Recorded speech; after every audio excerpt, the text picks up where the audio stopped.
ರಾಜ್ಯದ ರೈತರಿಗೆ ಸಿಹಿ ಸುದ್ದಿ ನೀಡಿದ ಸಿದ್ದರಾಮಯ್ಯ ಸರ್ಕಾರ. ರೈತ ಸಂಜೀವಿನಿ ಯೋಜನೆಯಡಿ 1 ಲಕ್ಷ ರೂಪಾಯಿ ವಿಮೆ ಸೌಲಭ್ಯ ಘೋಷಣೆ. ಹೌದು, ಕೃಷಿ ಕಾರ್ಯಗಳಲ್ಲಿ ತೊಡಗಿರುವ ವೇಳೆ ಅನಿರೀಕ್ಷಿತವಾಗಿ ಸಂಭವಿಸುವ ಅಪಘಾತಗಳಿಂದ ರೈತ ಕುಟುಂಬಗಳು ತೊಂದರೆಗೆ ಸಿಲುಕದಂತೆ ರಾಜ್ಯ ಸರ್ಕಾರ ರೈತ ಸಂಜೀವಿನಿ ಅಪಘಾತ ವಿಮಾ ಯೋಜನೆಯನ್ನು ಜಾರಿಗೆ ತಂದಿದೆ. ಈ ಯೋಜನೆಯಡಿ ಕೃಷಿ ಚಟುವಟಿಕೆ ವೇಳೆ ಸಂಭವಿಸುವ ಸಾವು ಅಥವಾ ಅಂಗವಿಕಲತೆಗೆ ಆರ್ಥಿಕ ನೆರವು ನೀಡಲಾಗುತ್ತಿದೆ. ರಾಜ್ಯದ ಕೃಷಿ ಉತ್ಪನ್ನ ಮಾರುಕಟ್ಟೆ ಸಮಿತಿಗಳ ವ್ಯಾಪ್ತಿಯಲ್ಲಿ ವಾಸಿಸುವ 15 ರಿಂದ 60 ವರ್ಷದೊಳಗಿನ ರೈತರು ಹಾಗೂ ಅವರ ಕುಟುಂಬದ ಸದಸ್ಯರು ಈ ಯೋಜನೆಗೆ ಅರ್ಹರಾಗಿರುತ್ತಾರೆ.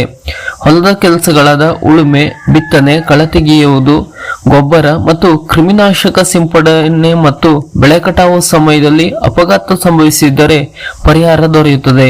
ಇದೇ ರೀತಿಯಲ್ಲಿ ಕೃಷಿ ಉತ್ಪನ್ನಗಳನ್ನು ಸಾಗಿಸುವಾಗ, ಬಣವೆ ಹಾಕುವಾಗ, ಕಣದಲ್ಲಿ ಒಕ್ಕಣೆ ಮಾಡುವಾಗ, ಬಾವಿ ಅಥವಾ ಕೊಳವೆ ಬಾವಿ ತೋಡುವ ವೇಳೆ ಹಾವು ಕಡಿತ ಅಥವಾ ವನ್ಯಜೀವಿಗಳ ದಾಳಿಯಂತ ಸಂದರ್ಭಗಳಲ್ಲಿ ಸಂಭವಿಸುವ ಅಪಘಾತಗಳಿಗೂ ಈ ಯೋಜನೆ ಅನ್ವಯಿಸುತ್ತದೆ. ಅಪಘಾತದಿಂದ ಮೃತಪಟ್ಟರೆ ಕುಟುಂಬಕ್ಕೆ 1 ಲಕ್ಷ ಪರಿಹಾರ ನೀಡಲಾಗುತ್ತದೆ. ಅಂಗವಿಕಲತೆ ಉಂಟಾದರೆ ಗಾಯದ ತೀವ್ರತೆಗೆ ಅನುಗುಣವಾಗಿ 10,000 ದಿಂದ 50,000 ರೂಪಾಯಿವರೆಗೆ ಆರ್ಥಿಕ ನೆರವು ನೀಡಲಾಗುತ್ತದೆ.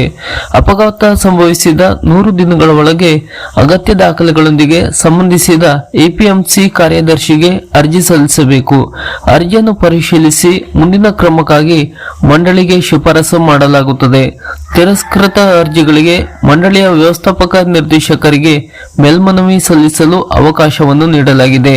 ಆತ್ಮಹತ್ಯೆ, ಮದ್ಯಪಾನ ಅಥವಾ ಮಾದಕ ದ್ರವ್ಯ ಸೇವನೆಯಿಂದಾದ ಅಪಘಾತ, ನೈಸರ್ಗಿಕ ಸಾವು, ಸಿಡಿಲು, ಪ್ರವಾಹದಂತ ಪ್ರಕೃತಿ ವಿಕೋಪಗಳು ಹಾಗೂ ದಂಗೆಗಳಲ್ಲಿ ಭಾಗವಹಿಸುವ ಸಂದರ್ಭಗಳಲ್ಲಿ ಸಂಭವಿಸುವ ಸಾವು ಅಥವಾ ಅಂಗವಿಕಲತೆಗೆ ಈ ಯೋಜನೆಯಡಿ ಪರಿಹಾರ ನೀಡಲಾಗುವುದಿಲ್ಲ. ಇತ್ತೀಚೆಗೆ ರಾಜ್ಯ ಸರ್ಕಾರ ಈ ವಿಮಾ ಯೋಜನೆಯನ್ನು ಘೋಷಣೆ ಮಾಡಿದ್ದು ಎಲ್ಲ ರೈತರಿಗೂ ಇದು ಅನ್ವಯಿಸುತ್ತದೆ.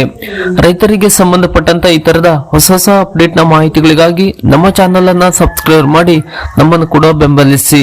ನಮಸ್ಕಾರ.